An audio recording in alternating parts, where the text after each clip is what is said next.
दोस्तों, आपका स्वागत है। आज हम प्राचीन बिहार के बारे में चर्चा करेंगे। और ऐसा नहीं है कि यह जो बिहार स्पेशल हम लोग पढ़ रहे हैं केवल बिहार के एग्ज़ाम के लिए ही लाभदायक है, बल्कि यूपी पीसीएस या उत्तराखंड पीसीएस में भी इसका बहुत ही महत्वपूर्ण योगदान है। क्योंकि अधिकांश घटनाएं जो हैं, ऐतिहासिक घटनाएं बिहार से ही संबंधित हैं। और ऐसा कहना बिल्कुल गलत नहीं होगा कि बिना बिहार के इतिहास का कोई मतलब नहीं है। यह 100% सत्य है कि अगर हम इतिहास पढ़ रहे हैं तो बिहार की राज्य की चर्चा वहाँ पर होनी ही है। क्योंकि प्राचीन इतिहास, मध्यकालीन इतिहास और आधुनिक इतिहास, स्वतंत्रता संघर्ष की बात करें या फिर आर्ट एंड कल्चर की बात करें तो बिहार का बहुत ही महत्वपूर्ण योगदान है। तो प्राचीन बिहार के बारे में हम लोग डिस्कस करेंगे आज। दिया गया प्राचीन बिहार की जानकारी के लिए पूरा तात्विक साक्ष्य, जैसा कि प्राचीन इतिहास में हम लोग पढ़ते हैं तो उसी प्रकार से यहाँ भी है कि जो पूरा तात्विक साक्ष्य है, जानकारी हमें कैसे कैसे प्राप्त होती है। तो साहित्यिक साक्ष्य है और यात्रा वृत्तांत। यात्रा वृत्तांत का मतलब हुआ कि बहुत सारे यात्री आए बाहर से, जैसे चीनी यात्री आया रूसी यात्री आए, तो इन लोगों ने क्या किया, यहाँ पर यात्रा किया और उसके बारे में काफ़ी विस्तार से उसके बारे में लिखा। वह अन्य स्रोत भी उपलब्ध हैं। प्राचीन शिलालेख के बारे में को पता होगा, जैसे कि अशोक का शिलालेख आपने पढ़ा होगा। सिक्के, दानपत्र, ताम्रपत्र ताम्रपत्र और राज का संबंधी जो खाते बहियों, दस्तावेज, विदेशी यात्रियों के यात्रा वृत्तांत, जो विदेशी यात्री यहाँ पर आए। इसके अलावा स्मारक, इमारतें आदि विशेष महत्वपूर्ण स्रोत हैं। प्राचीन बिहार के ऐतिहासिक स्रोतों में साहित्यिक स्रोत अत्यंत महत्वपूर्ण है। जो 8वीं सदी ईसा पूर्व में रचित शतपथ ब्राह्मण, ये बहुत इंपॉर्टेंट, शतपथ ब्राह्मण परवर्ती काल के विभिन्न पुराणों, अंगुत्तर निकाय बौद्ध धर्म संबंधित है, दिग्ग निकाय के साथ ही बौद्ध रचनाओं में विनय पिटक, जैन रचनाओं में भगवती सूत्र, देखिए बहुत इंपॉर्टेंट है, बौद्ध रचनाओं में विनय पिटक और जैन धर्म की रचनाओं में भगवती सूत्र आदि ग्रंथों से हमें प्राप्त होती है। क्योंकि बौद्ध धर्म और जैन धर्म का उदय ही बिहार में हुआ है, तो विनय पिटक और भगवती सूत्र से हमें प्राप्त होती है बिहार के बारे में जानकारी। कालखंड देख लेते हैं, कभी कभी प्रश्न पूछे जाते हैं। कालखंड के अनुसार बिहार के इतिहास को निम्नलिखित भागों में बांटा जा सकता है। तो पूर्व प्रस्तर काल है। प्रस्तर मतलब होता है पत्थर, ठीक है।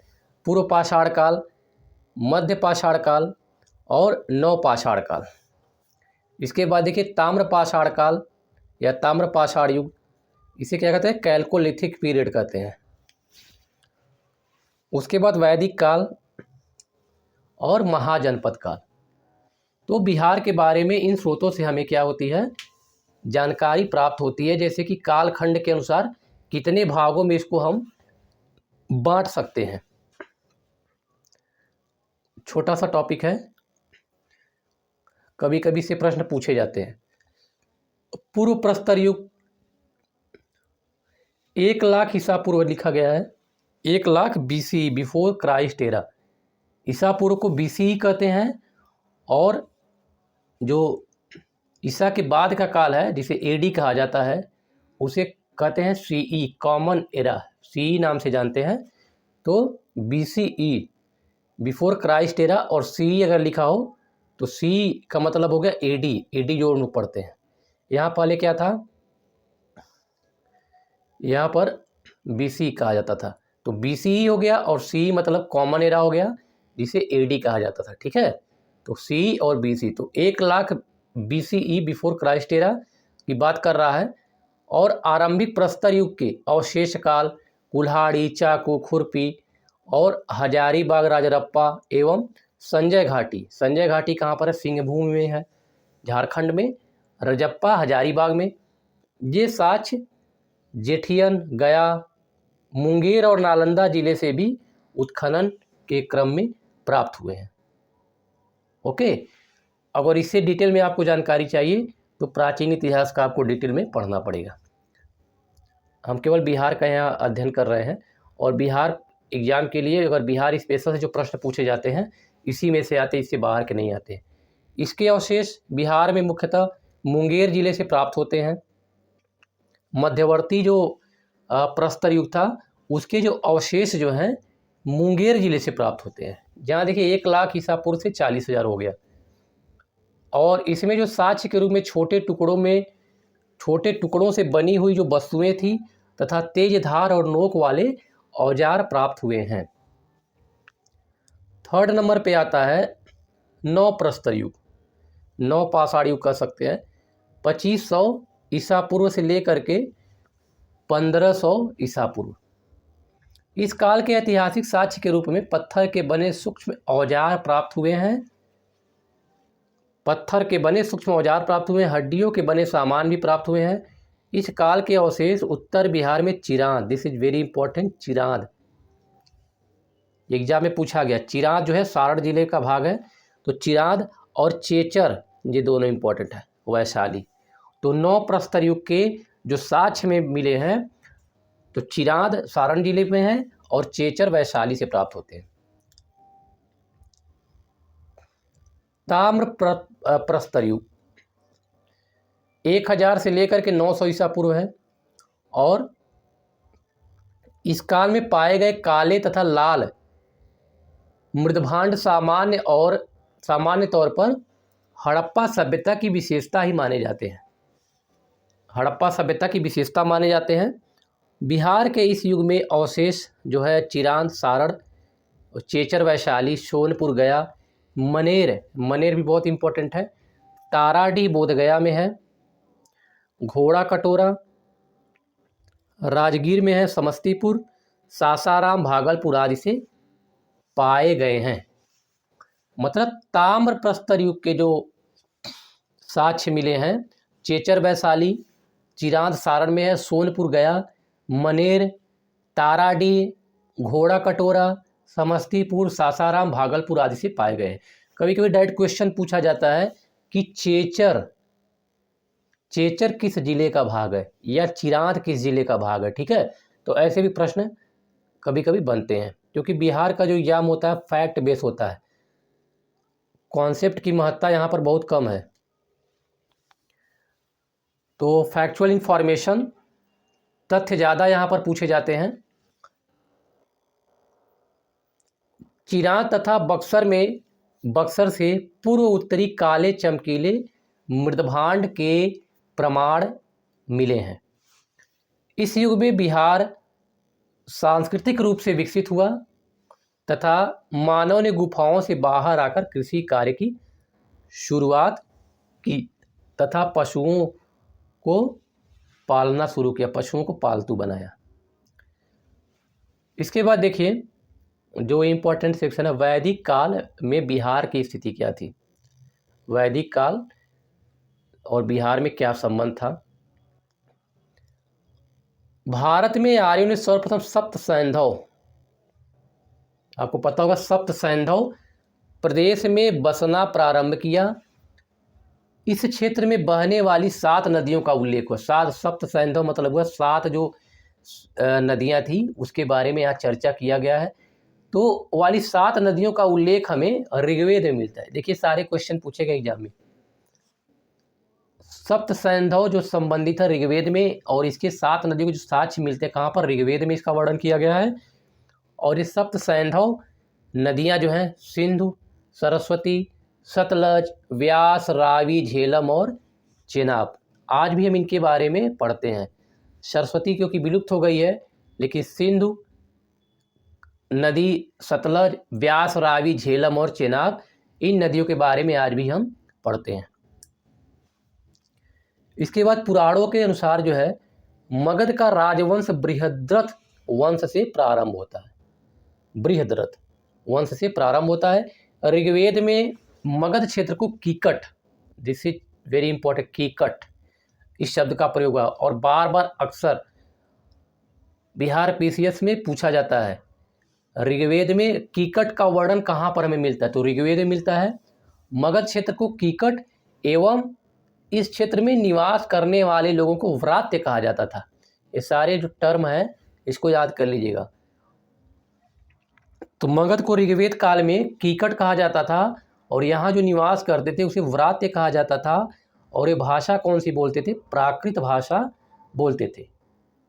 ठीक है, प्राकृत भाषा वे संभवतः बोलते थे। बिहार में वैदिक संस्कृति का जो प्रसार है मुख्यतः उत्तर वैदिक काल में ही हुआ था। इसके साक्ष्य में मिले हैं कि बिहार में जो वैदिक संस्कृति का जो प्रचार प्रसार था वह मुख्यतः उत्तर वैदिक काल में ही हुआ और इसी काल में बिहार में आर्यीकरण का प्रारंभ हुआ। आर्यीकरण मतलब आर्य लोग आए। सारे फैक्ट याद कर लेने हैं, क्वेश्चन यहीं से पूछे जाते हैं। अगर आपको विश्वास ना हो तो प्रीवियस ईयर क्वेश्चन पेपर आप देख लीजिएगा। और प्राकृत भाषा बोलते थे। इसके बाद देखिए बिहार में वैदिक संस्कृत का प्रसार जो है मुख्यतः उत्तर वैदिक काल में ही हुआ और इस काल में बिहार में ही आर्यीकरण का प्रारंभ हुआ। वराह पुराण में कीकट को एक अपवित्र प्रदेश कहा गया है। वराह पुराण में कीकट क्या था? मगध था। कीकट को एक अपवित्र प्रदेश कहा गया है, जबकि वायु पुराण, पद्म पुराण में गया, राजगीर, पुनपुन आदि को पवित्र स्थानों की श्रेणी में रखा गया है। वायु पुराण और पद्म पुराण में गया, राजगीर, पुनपुन आदि की पवित्र स्थानों की श्रेणी में रखा गया है। वायु पुराण में गया क्षेत्र को असुरों का राज कहा गया। सारे फैक्ट एग्जाम में पूछे जाते हैं, बार बार इसको क्या करना है, रिवाइज करना है ताकि आसानी से याद हो जाए। वायु पुराण की बात करें तो वायु पुराण में गया क्षेत्र को असुरों का राज कहा गया है। बिहार के संदर्भ में अगर बात करें तो जो सबसे पहले जानकारी मिलती है शतपथ ब्राह्मण में। ठीक है, यह बहुत इंपॉर्टेंट है, इसको स्टार कर लीजिए, एग्जाम में पूछा गया है। बिहार के संदर्भ में प्रथम जानकारी शतपथ ब्राह्मण से हमें मिलती है। इसके बाद देख लेते हैं वेद और उपनिषद से लिए गए आदर्श जो वाक्य हैं। ये तो बहुत इंपॉर्टेंट है, आप किसी भी कंपटीशन की तैयारी कर रहे हैं तो उसके लिए इम्पोर्टेंट है। और ये सारे लगभग इसमें से सब पूछा गया है। ये देखिए, तमसो माँ ज्योतिर्गमय, अंधकार से प्रकाश की ओर, बृहदारण्यक उपनिषद, बृहदारण्यक उपनिषद से लिया गया है। ओम भूर्भुवः, यह तो एग्जाम में पूछा गया है, बार बार पूछा जाता है। ऋग्वेद से लिया गया है, गायत्री मंत्र है, ओम भूर्भुवः स्वः तत्सवितुर्वरेण्यम, तो ऋग्वेद से लिया गया है। सत्यमेव जयते मुंडकोपनिषद से लिया गया है, यह भी इंपॉर्टेंट है, पूछा गया है।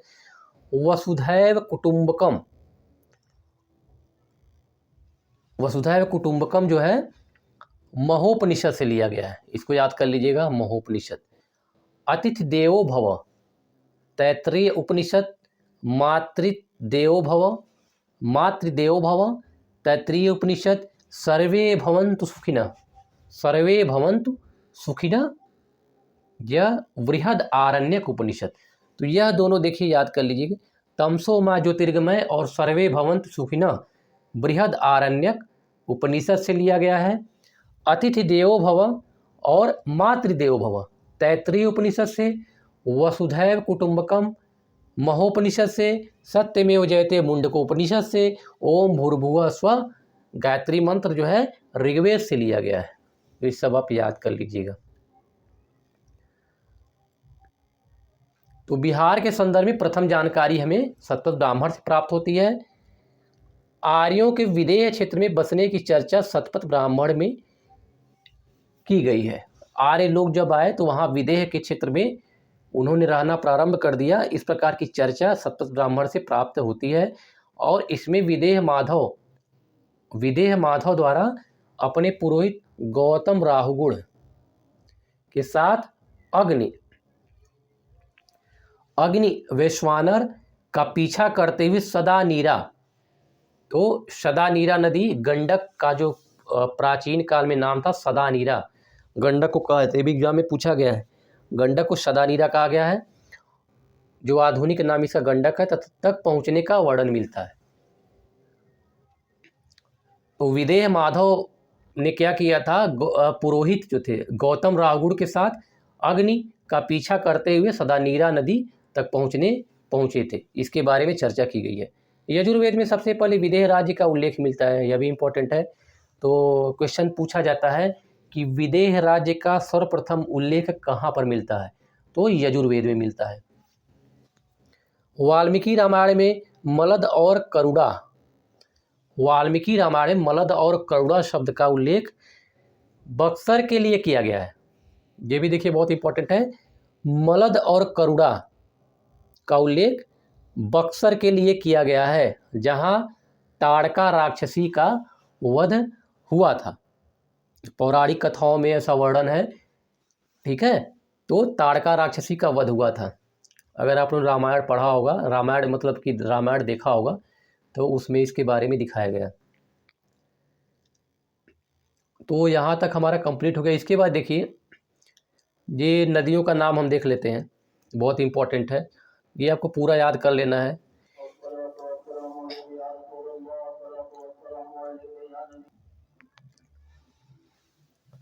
सतलज, सतलज जो है शतुद्री, ये प्राचीन नाम है शतुद्री, और आधुनिक नाम है सतलज। व्यास, विपाशा, तो विपाशा जो नदी प्राचीन नाम है और आज इसे व्यास कहते हैं। रावी का जो प्राचीन नाम था परुषणी था। झेलम का वितस्ता, चेनाब का अस्किनी, गंडक का सदानीरा और सिंध का सिंधु, घग्गर का दिस्तवती। जो 7 नदियां हैं, ये सप्त सैंधव नदियों के नाम से जाना जाता है। तो देखिए कुछ तो बहुत ही मतलब कि आसान है, जिससे आप आसानी से देखिए, दोनों में सतलज और शतुद्री, विपाशा व्यास, विपाशा व्यास, ठीक है। और सिंध ये कॉमन है। तो यहाँ पर इन तीनों को आप आसानी से याद कर सकते हैं।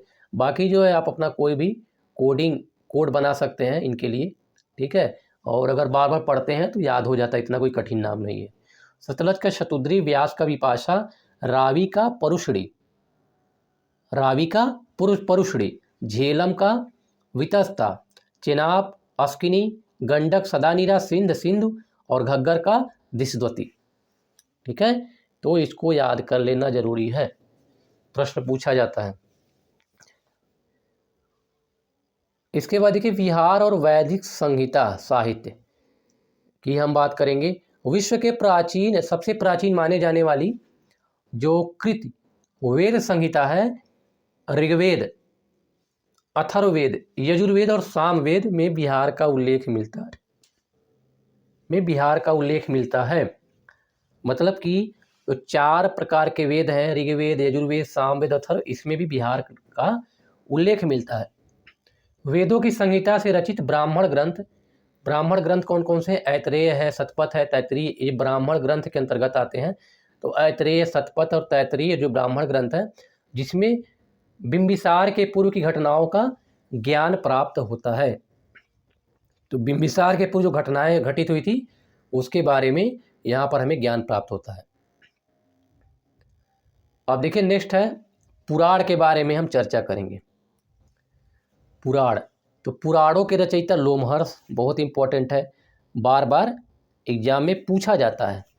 पुराणों के रचयिता कौन थे? लोमहर्ष, ये याद कर लीजिएगा। लोमहर्ष और उनके शिष्य उग्रश्रवा माने जाते हैं। लोमहर्ष अथवा या उनके शिष्य जो हैं उग्रश्रवा माने जाते हैं। एग्जाम में क्वेश्चन पूछा गया है। 18 में से अधिकांश पुराणों की रचना 3री और 4थी शताब्दी यानी कि गुप्त काल में हुई थी। हम कह सकते हैं जो ज़्यादातर पुराणों की रचना हुई, कुल पुराणों की संख्या कितने हैं? कुल 18 पुराण हैं। यह भी एग्जाम में पूछा गया, कुल पुराणों की संख्या 18 है और लगभग जो है अधिकांश पुराणों की जो रचना है 3री 4थी शताब्दी गुप्त काल में हुई थी। 18 पुराणों में से एक मत्स्य पुराण है, वायु ब्राह्मण पुराण, और बिहार के ऐतिहासिक स्रोत के लिए महत्वपूर्ण है, ठीक है। मत्स्य, वायु और ब्राह्मण पुराण जो है, इनसे हमें बिहार के बारे में जानकारी प्राप्त होती है। इन पुराणों में शुंग वंशीय शासक पुष्यमित्र शुंग वंश का शासक था का वर्णन मिलता है, जिसने 36 वर्षों तक शासन किया था। और इन पुराणों से उत्तर युग का जो मौर्यकालीन था, उत्तर युगीन मौर्यकालीन शासकों के शासन की भी जानकारी हमें प्राप्त होती है। महाभाष्य बहुत इंपॉर्टेंट है। महाभाष्य मौर्य युगीन साम्राज्य की समाप्ति के बाद जो था शुंग वंश का प्रतापी राजा पुष्यमित्र शुंग हुआ, जिसके पुरोहित पतंजलि थे। तो यह भी क्वेश्चन पूछा गया है कि पुष्यमित्र शुंग के पुरोहित कौन थे? पतंजलि थे। पतंजलि ने उनकी वीरता, कार्यकुशलता तथा यवनों पर आक्रमण की चर्चा अपनी महाभाष्य में की है। ठीक है। मालविकाग्निमित्रम, यह भी बहुत इंपॉर्टेंट है, हर एग्जाम में पूछा था। मैंने कहा था ना कि आप ऐसा मत सोचिएगा कि यह केवल बिहार एग्जाम के लिए यूजफुल है। आप कोई भी किसी भी स्टेट का एग्जाम दे रहे हैं तो वहाँ पर इससे प्रश्न पूछे जाते हैं। तो मालविकाग्निमित्रम कालिदास द्वारा लिखा गया एक नाटक है, इसको याद कर लीजिएगा। कालिदास ने मालविकाग्निमित्रम लिखा था और जिसमें शुंगकालीन राजनीतिक गतिविधियों का उल्लेख मिलता है। और कालिदास यवन आक्रमण की चर्चा करते हैं, जिसमें पुष्यमित्र के पुत्र अग्निमित्र ने सिंध पर आक्रमण कर यवन को पराजित किया था। थेरावली इसकी रचना जैन लेखक मेरुतुंग ने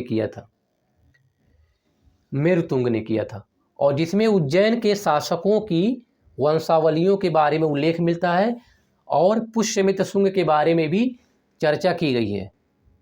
उज्जैन के शासकों के वंशावलियों के बारे में, पुष्यमित्र शुंग के बारे में इसमें उल्लेख मिलता है और 36 वर्षों तक इसने शासन किया था।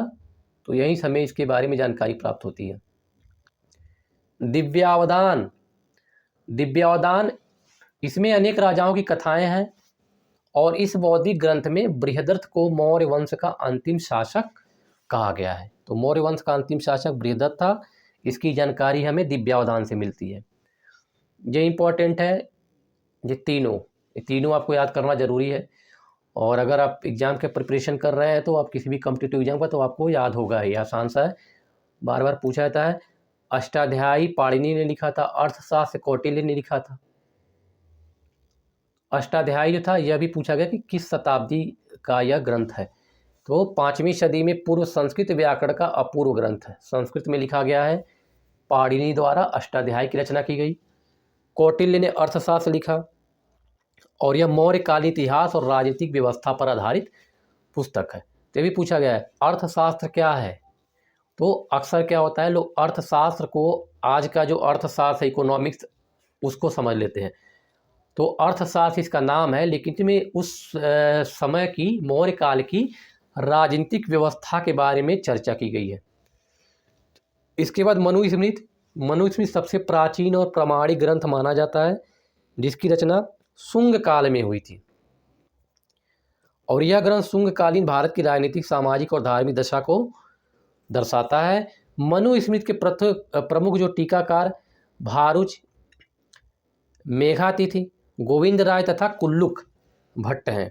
और यह टीकाकरण हिंदू समाज के विविध पक्षों के विषय में जानकारी प्रदान करता है मनुस्मृति।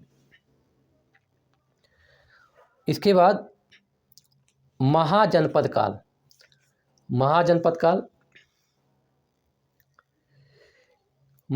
काल में बुद्ध के जन्म के तो आपको पता होगा कि जो महाजनपद काल था, 16 महाजनपद का उल्लेख मिलता है।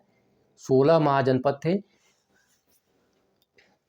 बुद्ध के जन्म से पूर्व लगभग 6ठी शताब्दी ईसा पूर्व में भारतवर्ष में 16 महाजनपदों में बांटा गया था। 16 महाजनपद थे, जिसका उल्लेख है बौद्ध ग्रंथ अंगुत्तर निकाय। तो प्रश्न पूछा गया है कि जो महाजनपद का उल्लेख हमें कहाँ से प्राप्त होता है, तो अंगुत्तर निकाय से। और अंगुत्तर निकाय क्या है? बौद्ध ग्रंथ एक है। भारत के 16 महाजनपदों में से 3 बिहार से संबंधित है। तो भी पूछा गया है।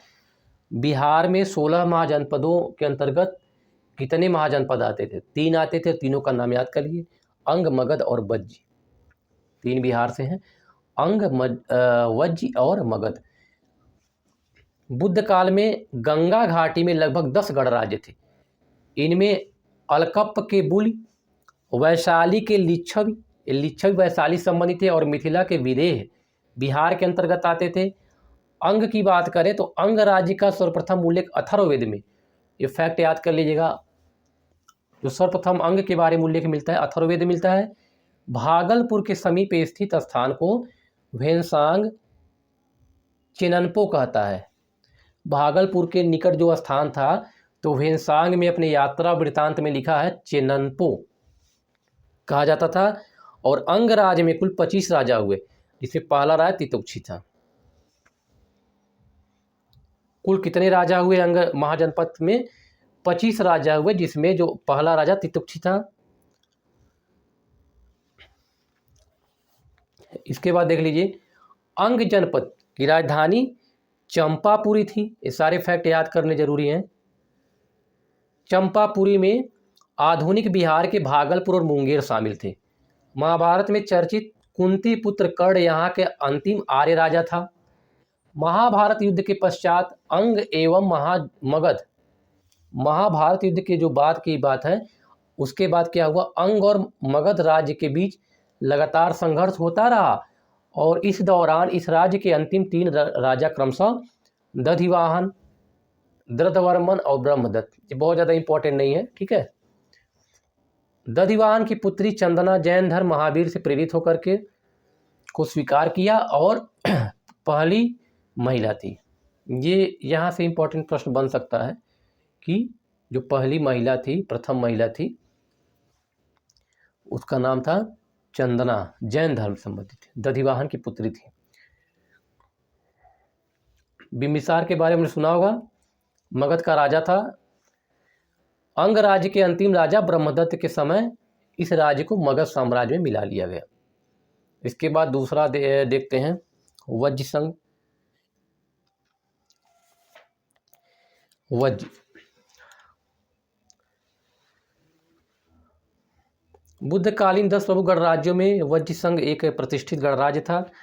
और वर्तमान तिरहुत प्रमंडल में वैशाली और मुजफ्फरनगर तक फैली गंगा नदी के उत्तर में स्थित लिच्छवियों का गणराज्य था, जो 8 कुलों का एक संघ था, जिसमें विदेह, ज्ञात्रिक, लिच्छवी, कात्रिक और वज्र महत्वपूर्ण थे। तो 8 कुलों का एक संघ था लिच्छवियों का गणराज्य, जिसमें विदेह, ज्ञात्रिक, लिच्छवी, कात्रिक और वज्र प्रमुख थे।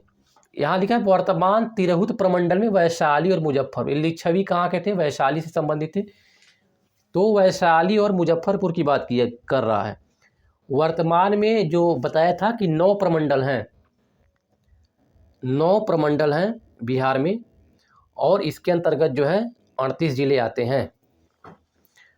तो तिरहुत प्रमंडल के अंतर्गत जो है 6 जिले आते हैं। एक तो मुजफ्फरपुर वैशाली, 2 का नाम यहाँ दिया गया है। इसके अलावा जो तिरहुत प्रमंडल में वर्तमान समय में सीतामढ़ी, पूर्वी चंपारण, पश्चिमी चंपारण और शिवहर, मतलब कि कुल 6 जिले हो गए। मुजफ्फरपुर, वैशाली, सीतामढ़ी, पूर्वी चंपारण, पश्चिमी चंपारण और शिवहर। तिरहुत प्रमंडल के अंतर्गत वर्तमान में 6 जिले आते हैं, तो इसको भी याद कर लीजिएगा। इसके बाद देखिए वज्र संघ की राजधानी कहाँ पर थी? वैशाली थी। एग्जाम में पूछा गया है, वज्र संघ की राजधानी वैशाली थी। वज्र संघ का लिच्छवी गणराज्य इतिहास में ज्ञात प्रथम गणतंत्र राज्य था, ये भी एग्जाम में पूछा गया है। और वज्र संघ का सबसे प्रबल सदस्य लिच्छवी राज्य के थे, जिसके शासक क्षत्रिय वंश से संबंध रखते थे। कौटिल्य ने लिच्छवी राज्य का उल्लेख राज शब्दोपजीवी संघ के रूप में किया है। कौटिल्य, इसमें सात्रिक या ज्ञात्रिक एक अन्य सदस्य था, जिसका प्रमुख सिद्धार्थ था। ज्ञात्रिकों के प्रमुख स्थान एक कुंड ग्राम या कुंडल ग्राम महावीर स्वामी से संबंधित है। यह वैशाली में ही था। सिद्धार्थ के पुत्र महावीर का जन्म हुआ था 540 ईसा पूर्व में। महावीर स्वामी का जन्म कुंडल ग्राम में हुआ था 540 ईसा पूर्व में, और गौतम बुद्ध का 563 ईसा पूर्व में हुआ था, 563 BC। और बुद्धकालीन गणराज देख लेते हैं। बुद्धकालीन गणराज, तो अभी चर्चा किया था हमने कि 10 गणराज थे। तो इसमें कपिलवस्तु, शाक्य, सुमसुमार पर्वत, भग्ग, केशपुत्र, कलाम, रामग्राम, कोलीय, कुशीनारा मल्ल से संबंधित था, जो कुशीनगर नाम से जानते हैं। ये पावा है, पावापुरी, यह भी मल्ल। पिप्पलीवन मौर्य, अल्लकप बुली, वैशाली लिच्छवी। तो देखिए वैशाली लिच्छवी इंपॉर्टेंट है। कुशीनगर गौतम बुद्ध से संबंधित है, तो यहाँ पर देखिए ये इंपॉर्टेंट है। पावापुरी महावीर स्वामी से, तो ये 3 इंपॉर्टेंट हो गए। इसके बाद ये भी देख लीजिए पिप्पलीवन मौर्य से संबंधित था। तो कम से कम ये 4 आप याद कर लीजिएगा, और पूरा याद कर ली तो और अच्छी बात है। एक कपिल वस्तु भी देखिए इंपॉर्टेंट है, शाक्य से संबंधित, ठीक है।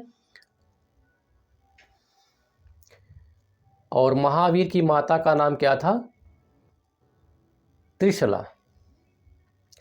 महावीर की माता का नाम त्रिशला था, और यह लिच्छवी राज के प्रमुख चेटक की बहन थी, चेटक की बहन थी। वज्र संघ का संविधान एवं प्रशासन संघात्मक कुलीन तंत्र की तरह था। राजाओं की सभा संस्था कहलाती थी।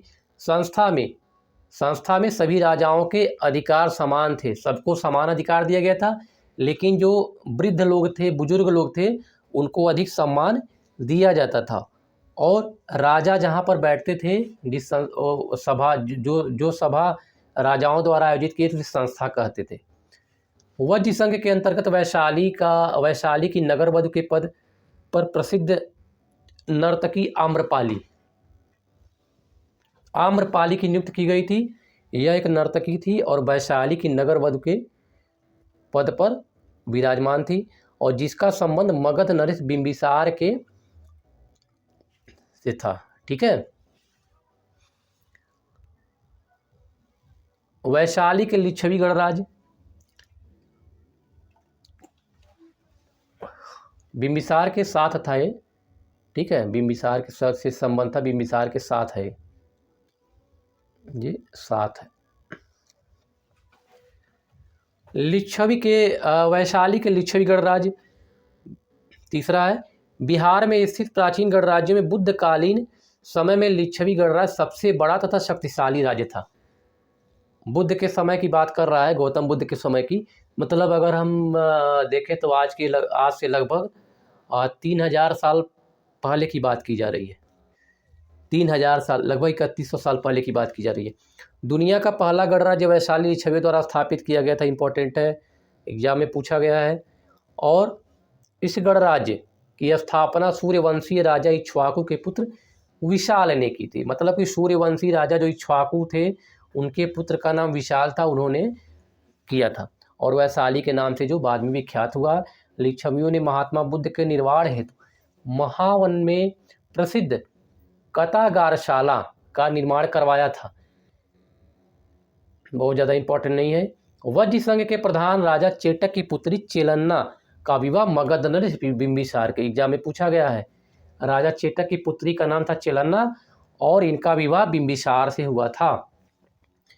ईसा पूर्व 7वीं शताब्दी की अगर बात करें तो वैशाली के लिच्छवी राजतंत्र से गणतंत्र में परिवर्तित हो गया।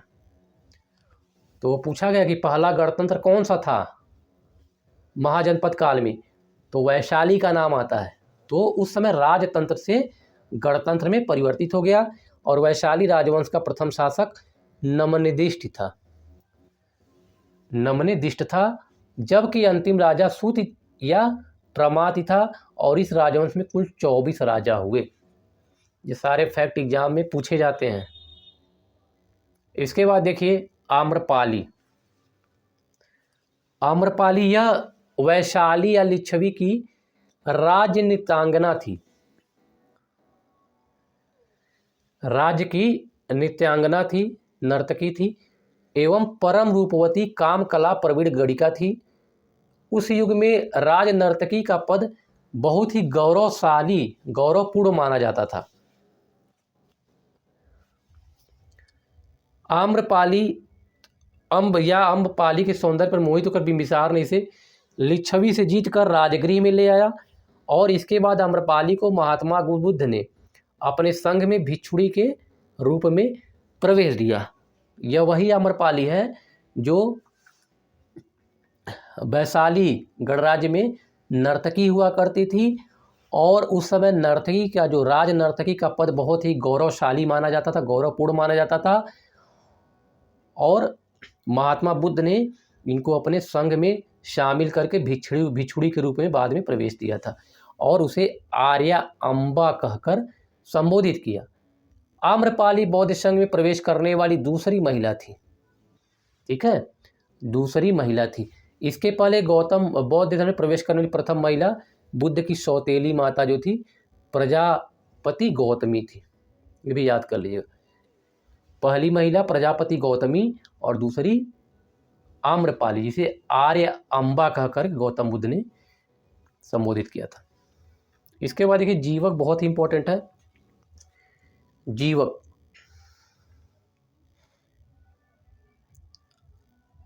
मगध नरेश बिंबिसार का प्रसिद्ध राज्यवैद्य जीवक बुद्ध का अनुयायी था। जीवक कौन था?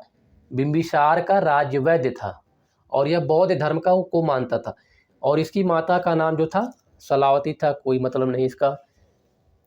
राजगृह की गणिका थी। ऐसा माना जाता है कि उसके जन्म के बाद सलावती ने उसे कूड़ा पर फेंक दिया था, कूड़े करकट में, जिसे बिंबिसार का पुत्र राजकुमार अभय ने उठाकर घर ले आया और उसका लालन पालन के बाद बिंबिसार ने जीवक को तक्षशिला कश्मीर में शिक्षा हेतु भेज दिया। तक्षशिला विश्वविद्यालय बहुत ही प्रसिद्ध था, वहाँ पर शिक्षा के लिए भेज दिया, जहाँ उसने आयुर्वेद पर विशद अध्ययन किया। बाद में यही जीवक एक प्रख्यात चिकित्सक और राज्यवैद्य बन गया और राजगृह के निकट अम्बवन आम्रोद्यान अम्बवन में अपना चिकित्सालय खोला, जहाँ महात्मा बुद्ध ने उसकी मुलाकात हुई, महात्मा बुद्ध से उसकी मुलाकात हुई और उनका अनुयायी बन गया। और चिकित्सकीय प्रवीणता के कारण ही बिंबिसार ने जीवक को अवंती के रोगग्रस्त राजा प्रद्योत कहाँ का राजा था? अवंती का राजा था। उसकी चिकित्सा के लिए अवंती भेजा था। ठीक है, तो आज के लिए बस इतना ही। इसमें जो इम्पोर्टेंट फैक्ट है मैंने बता दिया कहाँ पर 2 से 4 बार आपको वीडियो देखना है, जिससे आपका जो है कॉन्सेप्ट भी क्लियर हो जाएगा और जितने फैक्चुअल इन्फॉर्मेशन है वो आपको आसानी से याद हो जाएंगी। बिहार पीसीएस में अक्सर इसी तरह के, बिहार का कोई भी एग्जाम देंगे वहाँ पर फैक्ट पर ज़्यादा ध्यान दिया जाता है, याद करना पड़ता है। कॉन्सेप्ट का कम महत्व। कॉन्सेप्ट तो ज़रूरी है, कॉन्सेप्ट पहले जरूर आपको याद रहेगा। कॉन्सेप्ट आप समझ जाएंगे तभी आपको फैक्ट याद होगा। तो अगर आपको वीडियो अच्छा लगे इसे लाइक कीजिए, अपने दोस्तों को शेयर कीजिए और चैनल को सब्सक्राइब कीजिए। और अगर किसी प्रकार की क्वेरी होती है तो कमेंट बॉक्स में टाइप करके हमसे आप पूछ सकते हैं।